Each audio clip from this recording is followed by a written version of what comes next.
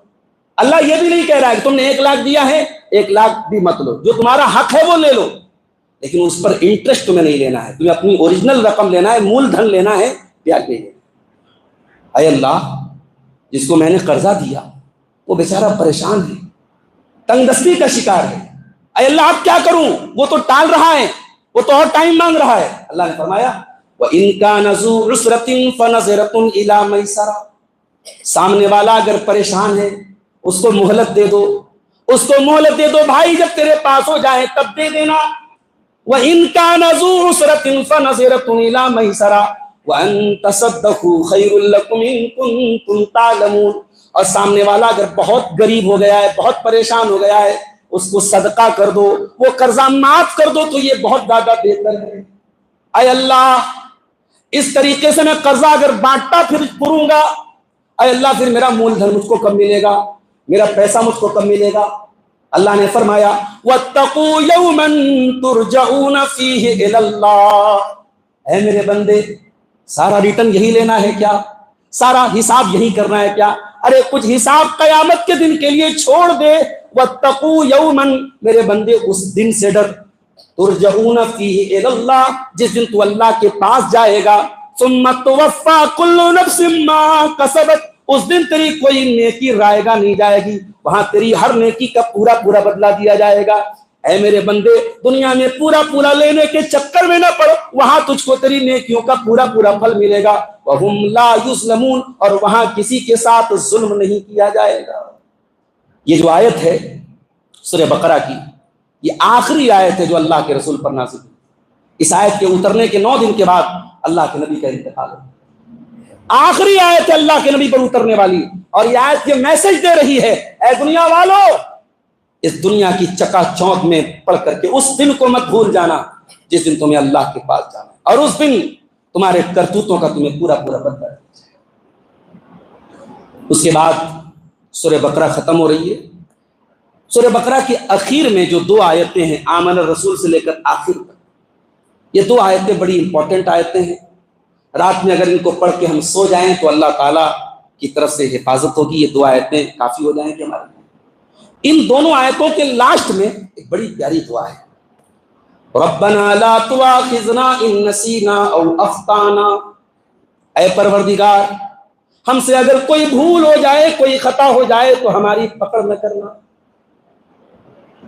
اللہ تو ویسے بھی بھول چوک پر پکڑ نہیں کرتا ہے، روزے کی حالت میں آپ بھول کے کچھ کھا لیں آپ کا روزہ نہیں ٹوٹے گا۔ اللہ ہمارے دین میں، اسلام میں بھول چوک پر اللہ تعالیٰ نے معافی رکھی، بھول کر کے کوئی کام ہو گیا اللہ معاف کر دے گا۔ اور یہاں دعا میں ہم کیا کہتے ہیں، ربنا لا تؤاخذنا ان نسینا او اخطانا، اے پروردگار جب ہم سے کوئی بھول ہو جائے یا خطا ہو جائے تو ہماری پکڑ نہ کرنا۔ ربنا ولا تحمل علينا اصرا كما حملته على الذين من قبلنا، اے ہمارے پروردگار ہم پر وہ بوجھ نہ ڈالنا جو ہم سے پہلے کی امتوں پہ ڈالا گیا۔ ہم سے پہلے کی امتوں پر بڑے بڑے بوجھ ڈالے، پیشاب کا قطرہ کپڑے پر پڑ جائے کپڑا کاٹنا پڑتا تھا، جسم پر پڑ جائے جسم کا وہ حصہ کاٹنا پڑتا تھا۔ ہم سے پہلے کی امتوں میں تیمم نہیں تھا، ہم سے پہلے کی امتوں میں سفر میں قصر نماز نہیں تھی، ہم سے پہلے کی امتوں کو لیلۃ القدر جیسی رات نہیں دی گئی۔ تو ہم یہ دعا کرتے کہ اے اللہ ہم پر وہ بوجھ مت ڈالنا جو ہم سے پہلے کی امتوں پر ڈالا۔ ربنا ولا تحملنا ما لا طاقت لنا به، اے اللہ ہم پر کوئی ایسا بوجھ نہ ڈالنا جس کو اٹھانے کی ہمارے اندر طاقت نہ ہو۔ حالانکہ اللہ ایسا کوئی بوجھ ڈالتا بھی نہیں، اللہ کی شریعت کا کوئی حکم ایسا نہیں ہے جو ہماری کیپیسٹی کے باہر ہو، جو ہماری طاقت کے باہر ہو۔ لیکن بندہ اللہ کے سامنے ہاتھ اٹھا کے کیا کہہ رہا ہے، ربنا ولا تحملنا ما لا طاقت لنا به، اے اللہ کوئی ایسا بوجھ ہم پر نہ ڈالنا کہ اٹھانے کی طاقت ہمارے اندر نہ ہو۔ واعف عنا واغفر لنا وارحمنا، اے اللہ تو ہمیں معاف فرما دے، اور اے اللہ تو ہمیں بخش دے، اور اے اللہ تو ہم پر رحم فرما۔ یہ تین چیزیں کیوں مانگی گئی، معاف کر دے، بخش دے اور رحم فرما؟ تینوں تو سیم ہے نا؟ تینوں سیم نہیں ہے۔ واعف عنا کا تعلق ہے کہ اے اللہ تیرے بارے میں ہم سے جو کوتاہی ہو گئی اس کو تو معاف کر. اے اللہ تیرے حق کے سلسلے میں ہم سے جو کوتاہی ہو گئی، کبھی نماز چھوٹ گئی، کبھی کوئی روزہ چھوٹ گیا، کبھی تیری عبادت میں کچھ کمی ہو، کبھی روزے کے اندر کوئی ایسا کام کر دیا جو نہیں کرنا چاہیے، تو اے اللہ جو تیرے حق میں ہم سے کوتاہی ہو واعف عنا تو معاف واغفر لنا، اور اے اللہ ہمارے اور تیرے بندوں کے درمیان جو معاملہ تھا، کبھی کسی تیرے بندے کو تکلیف پہنچا دی، کبھی کسی کی غیبت کر دی، کبھی کسی کی چگلی کر دی، کبھی کسی کو تکلیف پہنچا دی، اے اللہ حقوق العباد کو معاف کر. وارحمنا، اور اے اللہ آنے والی زندگی میں مستقبل میں بھی ہمیں تو گناہوں سے بچنے کی توفیق عطا فرما، ہم پر رحم فرما. یہ بڑی بہترین دعا ہے. یہ 3 چیزیں اللہ سے ہم مانگتے ہیں، اور یہ 3 چیزیں جس کو مل گئی اللہ کی طرف سے اس کو اللہ کے حقوق میں اگر کوئی کمی اللہ اس کو معاف کر دے، بندوں کے حقوق کی کمی کو اللہ معاف کر دے، اور فیوچر میں بھی اللہ تعالیٰ مصیبتوں سے بچائے، تو اب انسان کو اور کیا چاہیے. اس کے بعد ہم کہتے ہیں واغفر لنا وارحمنا انت مولانا، اے اللہ تو ہی ہمارا مولا ہے، تو ہی ہمارا مالک ہے، تو ہی ہمارا سہارا ہے. فانصرنا علی القوم الکافرین، تو ہمیں کافر قوم پر اے اللہ تو ہمیں غلبہ عطا فرما. اس کے بعد میرے بھائیوں سورہ آل عمران شروع ہوتی ہے، اور سورہ آل عمران میں اللہ تعالیٰ نے ایک بات یہ بیان کی کہ قرآن کی آیتیں 2 طریقے کی ہیں، ایک محکم آیتیں ہیں، ایک متشابہ آیتیں. اللہ نے فرمایا والذی انزل علیک الکتاب منہ آیات محکمات، اللہ نے تم پر قرآن اتارا اور قرآن کی کچھ آیتیں محکم ہیں، وہ ہن ام الکتاب، اور قرآن کی وہی آیتیں، قرآن کی زیادہ تر آیتیں، قرآن کا بڑا حصہ ہیں، وَأُخَرُ مُتَشَابِهَاتٌ، اور کچھ آیتیں ایسی ہیں قرآن کے اندر جو متشابہ ہیں. متشابہ کا مطلب قرآن کی کچھ آیتیں ایسی ہیں جن کا ظاہری معنی تو معلوم ہے لیکن ان کی حقیقت ہمیں نہیں معلوم. مثال کے طور پہ قرآن کہتا ہے الرحمن علی العرش استویٰ، رحمان اپنے عرش پر مستوی ہے. اب رحمان اپنے عرش پر مستوی ہے، اس کا معنی تو ہمیں معلوم ہے کہ رحمان بلند ہے، عرش پر ہے، یہ تو ہم کو سمجھ میں آ رہا ہے، لیکن رحمان عرش پر کیسے مستوی ہے، اس کی کیفیت کیا ہے، یہ ہمیں نہیں معلوم. اسی لیے امام مالک رحمۃ اللہ علیہ سے پوچھا گیا کہ رحمان عرش پر مستوی ہے، اس کے بارے میں آپ کا عقیدہ کیا ہے؟ تو امام مالک نے کیا کہا تھا؟ الاستواء معلوم والکیف مجہول والسؤال عنہ بدعہ والایمان بہ واجب. کہ استواء تو معلوم ہے اور اس کے بارے میں اس پر ایمان رکھنا واجب ہے، اور اس کی کیفیت ہمیں نہیں معلوم ہے، اور اس کے بارے میں زیادہ پوچھ تاچھ کرنا یہ بدعت ہے. تو قرآن کی کچھ آیتیں ایسی بھی ہیں جن کا ظاہری معنی ہم کو معلوم ہے لیکن ان کی حقیقت ہمیں نہیں معلوم. تو اللہ نے فرمایا فَأَمَّا الَّذِينَ فِي قُلُوبِهِمْ زَيْغٌ فَيَتَّبِعُونَ مَا تَشَابَهَ مِنْهُ ابْتِغَاءَ الْفِتْنَةِ وَابْتِغَاءَ تَأْوِيلِهِ. تو جن کے دلوں میں فتنہ ہے، کجی ہے، وہ کیا کرتے ہیں؟ وہ قرآن کی متشابہ آیتوں کو لے کر کے ان کا اپنے من سے کوئی معنی گڑنے لگتے ہیں یا ان سے اپنا باطل عقیدہ ثابت کرتے ہیں. آج آپ دیکھ لیجیے، آج قبر پرستی کی دلیلیں بھی قرآن سے دی جاتی ہیں، آج شرک کی دلیلیں بھی قرآن سے دی جاتی ہیں. عیسائی حضرات اپنی عیسائیت کو ثابت کرنے کے لیے قرآن کی آیتوں کو دلیل بناتے ہیں، قادیانی اسی قرآن کو دلیل بنا کے قادیانیت کو ثابت کرتے ہیں. تو یہی وہ لوگ ہیں جن کے دلوں میں کجی ہے. ایمان والے کیا کرتے ہیں؟ فرمایا وَمَا يَعْلَمُ تَعْوِيلَهُ إِلَّا اللَّهُ، ان آیتوں کا صحیح معنی تو صرف اللہ جانتا ہے. وَالرَّاسِخُونَ فِي الْعِلْمِ يَقُولُونَ آمَنَّا بِهِ، اور جو پکے علم والے لوگ ہیں وہ کہتے ہیں کہ ہم تمام آیتوں پر ایمان لائے. کل من عند ربنا، یہ محکم آیتیں بھی اللہ کی طرف سے، یہ متشابہ آیتیں بھی اللہ کی طرف سے. اس کے بعد دنیا کی 8 چیزوں کا اللہ نے ذکر کیا ہے، جن 8 چیزوں کی محبت نیچرل ہے ہر انسان کے دل میں، ان 8 چیزوں کی محبت ڈال دی. فرمایا زُيِّنَ لِلنَّاسِ حُبُّ الشَّهَوَاتِ، لوگوں کے لیے اٹریکٹیو بنا دیا گیا، سجا دیا گیا خواہشات کی محبت کو. کن چیزوں کی خواہشات؟ من النساء، عورت کی خواہش. عورت کی خواہش نیچرل ہے. انسان یہ اگر کہتا ہے کہ صاحب میرے اندر خواہش نہیں ہے تو غلط بات ہے، یہ نیچرل ہے. اللہ تعالیٰ نے انسان کے اندر خواہش ڈالی ہے عورت. والبنی، اور اولاد کی، بیٹوں کی. والقناطیر المقنطرۃ من الذهب والفضہ، اور سونے چاندی کے ڈھیر کی. والخیل المصومۃ، اور